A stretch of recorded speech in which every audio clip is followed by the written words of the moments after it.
Hello students, आज मैं आपको सिखाने वाला हूँ साइंटिफिक नोटेशन या इसे स्टैंडर्ड फॉर्म भी कहते हैं और हिंदी में इसे मानक रूप कहा जाता है। देखिए, most of the time students class 11th या 12th में पहुँच जाते हैं, लेकिन उनको इसका फील नहीं मिल पाता है। वो समझ नहीं पाते हैं कि इसका मतलब एक्चुअल सेंस क्या है। ठीक है, आज मैं आपको ये बताने वाला हूँ कि साइंटिफिक नोटेशन को कैसे एक्सप्रेस किया जाता है। ओके स्टूडेंट, तो चलिए देखते हैं इसे हम कैसे लिखते हैं और इसे कैसे समझा जाता है। ठीक है, तो देखिए, सबसे पहले मैं आपको कुछ चीज बताता हूँ। आप कुछ बातों को पहले समझ लेंगे तो आपके लिए बेहतर होगा। देखिए, we use the exponents to express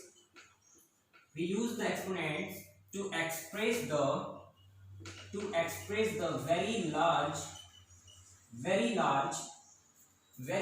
numbers or very small numbers in scientific notation or standard form। Okay students, मैंने कुछ बात यहाँ लिखा है। ये मैंने क्या लिखा है स्टूडेंट्स, इस बात को आप अब समझिए। मैंने यहाँ लिखा कि we use the exponents to express the very large number और very small numbers in scientific notation और स्टैंडर्ड फॉर्म। मैंने बस इतना सा स्टूडेंट्स यहाँ लिखा है कि हम एक्सपोनेंट का फॉर्म या साइंटिफिक नोटेशन का यूज उस कंडीशन में करते हैं जब हमें किसी लार्ज नंबर या वेरी स्मॉल नंबर्स को लिखने की नीड होती है स्टूडेंट्स। ठीक है, जैसे हमें कोई एक बहुत ही स्मॉल नंबर्स को लिखना है, एक्सप्रेस करना है, या एक लार्ज नंबर है उसे एक्सप्रेस करना है, तो इस कंडीशन में स्टूडेंट्स हम इस साइंटिफिक नोटेशन या स्टैंडर्ड फॉर्म का यूज करते हैं। ठीक है, तो अब समझिए स्टूडेंट्स, कुछ और बातों को समझिए आप। देखिए, we use the form a into 10 to the power n। देखिए स्टूडेंट्स, मैंने यहाँ क्या लिखा, a into 10 to the power n। इसका क्या मतलब होता है मैं आपको अभी समझाता हूँ। देखिए, स्टैंडर्ड फॉर्म या साइंटिफिक नोटेशन को स्टूडेंट्स हम इस फॉर्मेट में लिखते हैं। ठीक है, अब इसको समझे कैसे, मैं आपको बताता हूँ। देखिए, ये जो a आप यहाँ पे देख सकते हो, ये a जो है ये 1 से छोटा नहीं होना चाहिए स्टूडेंट्स, ये 1 से बड़ा होना चाहिए या 1 के इक्वल होना चाहिए। ठीक है, मैं फिर से बताता हूँ, ये जो a आप देख रहे हो ये 1 से बड़ा होना चाहिए या 1 के इक्वल होना चाहिए। और दूसरी बात ये 10 से छोटा भी होना चाहिए। ठीक है स्टूडेंट, ये जो a है वो 1 से बड़ा होना चाहिए और या फिर 1 के इक्वल भी हो सकता है, मगर 10 से छोटा होना चाहिए स्टूडेंट्स। और दूसरी बात, यहाँ जो आप n देख पा रहे हो, ये n एक इंटीजर हो सकता है। ये n जो है ये कोई भी इंटीजर हो सकता है स्टूडेंट्स। ठीक है, अब मैं आपको कुछ एग्जाम्पल के साथ बेहतर समझाता हूँ। ये तो एक थ्योरी मैंने आपको लिखवा दिया कि एक्सपोनेंट का यूज हम वहां करते हैं जब हमें वेरी लार्ज नंबर को एक्सप्रेस करने की नीड होती है या वेरी स्मॉल नंबर्स को मतलब एक्सप्रेस करने की हमें नीड होती है स्टूडेंट्स। ठीक है, और जो स्टैंडर्ड फॉर्म का फॉर्मेट होता है हम इस फॉर्मेट में लिखते हैं। ठीक है, where a is a terminating decimal और n is an integer. Okay students, अब मैं कुछ आपको एग्जांपल के साथ इसको समझाता हूँ। समझते हैं कुछ एग्जांपल के साथ। जैसे मैं यहाँ एक क्वेश्चन लिखता हूँ, जैसे मैंने एक यहाँ पे क्वेश्चन लिखा है स्टूडेंट्स 3650000 and 0। ये एक क्वेश्चन मैंने यहाँ पे स्टूडेंट्स लिखा है। कुछ बात आप समझिए, अगर स्टूडेंट्स में राइट टू लेफ्ट जाना होता है स्टूडेंट, जब हम राइट से लेफ्ट की ओर आते हैं स्टूडेंट, जैसे ये इधर से राइट ये है और लेफ्ट ये, अगर हम राइट से लेफ्ट की ओर आते हैं स्टूडेंट्स, तो हमारा जो नंबर है, हमारा जो एक्सपोनेंट होता है वो पॉजिटिव होता है। ठीक है, जब हम राइट से लेफ्ट की ओर आते हैं तो नंबर हमारा पॉजिटिव हो जाता है, और साइमल्टेनियसली जब हम लेफ्ट से स्टूडेंट राइट की ओर मूव करते हैं तो हमारा नंबर नेगेटिव हो जाता है। मतलब ये जो इंटीजर यहाँ पे मैंने लिखा हूँ, राइट से अगर हम लेफ्ट की ओर बढ़े तो ये पॉजिटिव हो जाता है, और अगर हम लेफ्ट टू राइट आते हैं तो ये नेगेटिव हो जाता है। ओके स्टूडेंट्स, क्या आप समझ पाए? ठीक है, चलिए तो अब इस एग्जांपल को हम लिखते हैं स्टैंडर्ड फॉर्म में। देखिए तो यहाँ पे कहीं भी पॉइंट नहीं लगा है, तो स्टूडेंट्स आप ऐसा अज्यूम कर लीजिए कि यहाँ पे पॉइंट लगा हुआ है, ठीक है, और हमें नॉन जीरो डिजिट तक पहुंचना है। देखिए तो हम यहाँ से ऐसे मूव करेंगे स्टूडेंट, 1 2 3 4 5 6 7, इस तरह से आप यहाँ पे पॉइंट लगाएंगे स्टूडेंट्स। तो हमारा जो ये नंबर हो जाएगा, 3 के बाद हमने पॉइंट पुट किया तो 6 5, और आप ऐसे लिखोगे इनटू और 10, और इसके इंटीजर के वैल्यू पे आपने कितना प्लेस आगे बढ़ा है, मूव किया है, आप काउंट कीजिए 1 2 3 4 5 6 7 8। तो यहाँ पे आप लिख दोगे स्टूडेंट्स 8। क्या आपको समझ में आया? तो स्टूडेंट्स और कुछ एग्जांपल के साथ हम इसे समझते हैं कि कैसे और इसका जो अंडरस्टैंडिंग है वो बेहतर हो सके। तो सबसे पहले स्टूडेंट्स मैं इसे इरेज कर लेता हूँ और आपको एग्जांपल लिखकर और कुछ शॉर्ट ट्रिक के साथ समझाने का कोशिश करता हूँ, ठीक है। तो देखिए अगर आपको राइट टू लेफ्ट और लेफ्ट टू राइट याद करने में डिफिकल्टीज आती है तो आप इसे इस तरह से याद रख सकते हो स्टूडेंट। आप क्या करो, आप लिखो, आपके लिए शॉर्ट ट्रिक है, लो प्यारे रोज नजारे। स्टूडेंट्स ये आपके लिए एक शॉर्ट ट्रिक है, लो प्यारे रोज नजारे। देखिए ये हो जाएगा LPR। स्टूडेंट्स ये जो हमारा शॉर्ट ट्रिक है, लो प्यारे रोज नजारे, देखिए L से लो हो जाएगा PRN, हम इसके लिए लिख सकते हैं स्टूडेंट।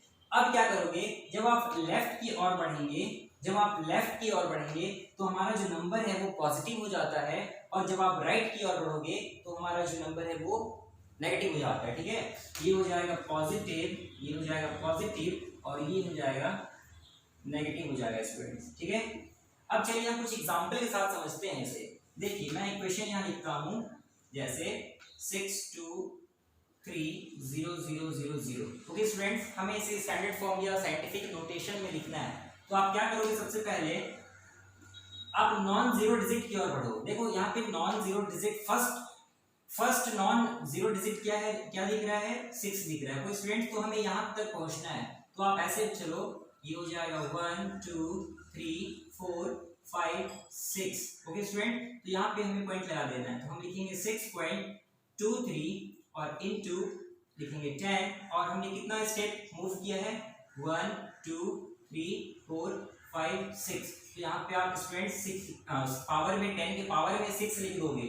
अब यहाँ पे पॉजिटिव 6 या नेगेटिव, तो आप देखो हम किस ओर बढ़े थे, लेफ्ट की ओर बढ़े थे स्टूडेंट। हाँ बिल्कुल, इस तरह हम लोग लेफ्ट की ओर बढ़े थे स्टूडेंट। तो लेफ्ट की ओर बढ़ने पे हम क्या करते हैं, हमारा जो इंटीजर होता है स्टूडेंट ये पॉजिटिव हो जाता है। लेकिन आप जानते हो कि पॉजिटिव लिखो या ना लिखो उससे कोई फर्क नहीं पड़ता है, जनरली पॉजिटिव लिखा नहीं जाता है स्टूडेंट्स। तो मैंने इसे इस तरह से लिख दिया।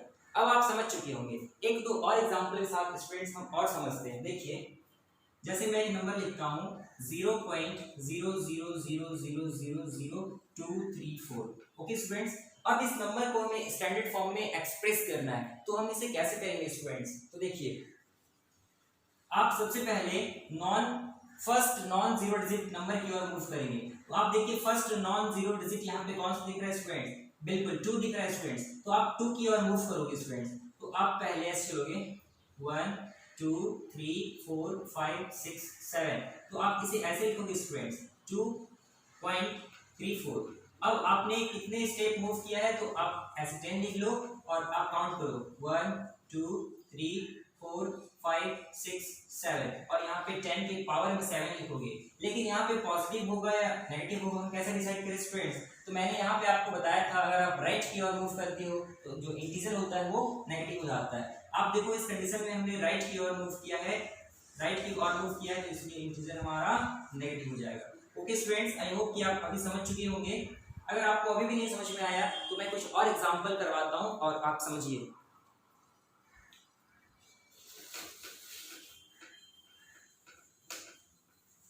स्टूडेंट्स मैं कुछ और एग्जांपल के साथ आपको समझाने का प्रयास करता हूं।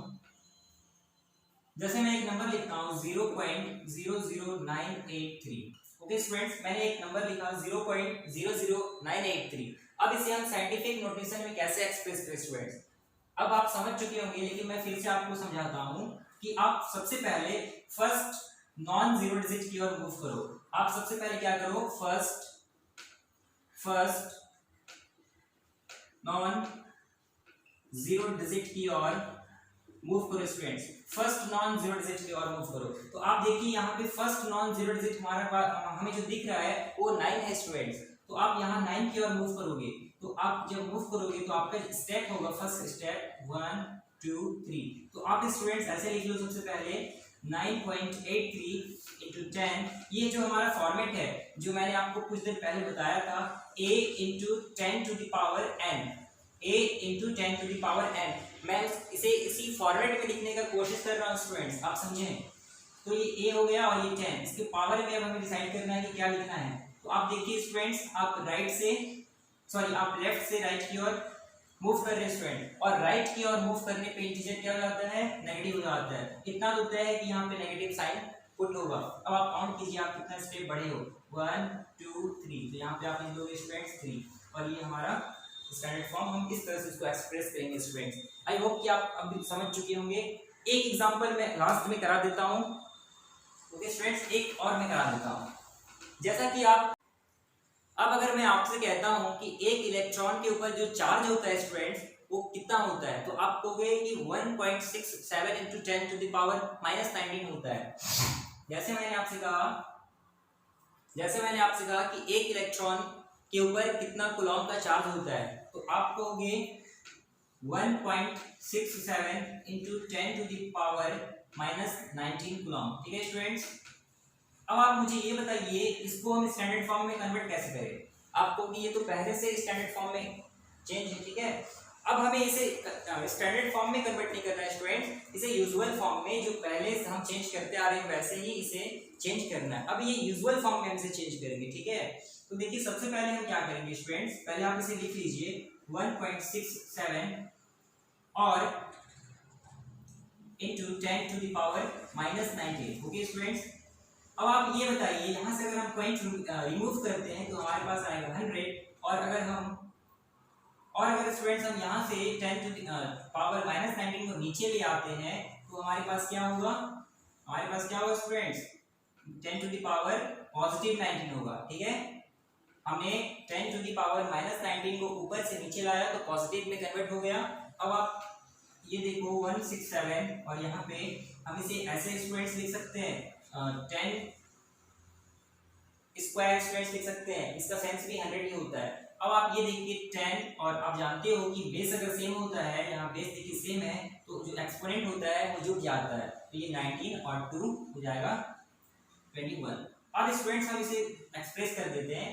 पहले आप 167 लिख लो स्टूडेंट्स, और 3 तो आपने लिख लिया। अब इसके बाद स्टूडेंट्स आप 19 जीरो पुट करेंगे, 1 2 3 4 5 6 7 8 9 10 11 12 13 14 15 16 17 18 19, और यहाँ पे एक जीरो लगा लेंगे। ये जो वैल्यू है, इतने कूलॉम का चार्ज, वो नेगेटिव होता है चार्ज, इतने कूलॉम का चार्ज, ये एक छोटा सा नंबर है स्टूडेंट्स, बहुत छोटा है स्टूडेंट्स ये नंबर है। तो आप अब इसे समझ गए होंगे कि किसी भी नंबर में, किसी भी स्टैंडर्ड फॉर्म में अगर नेगेटिव में लिखा होता है कोई वैल्यू, तो उसका फीलिंग क्या है आपको अब आप समझ पाओगे उसे। Okay friends.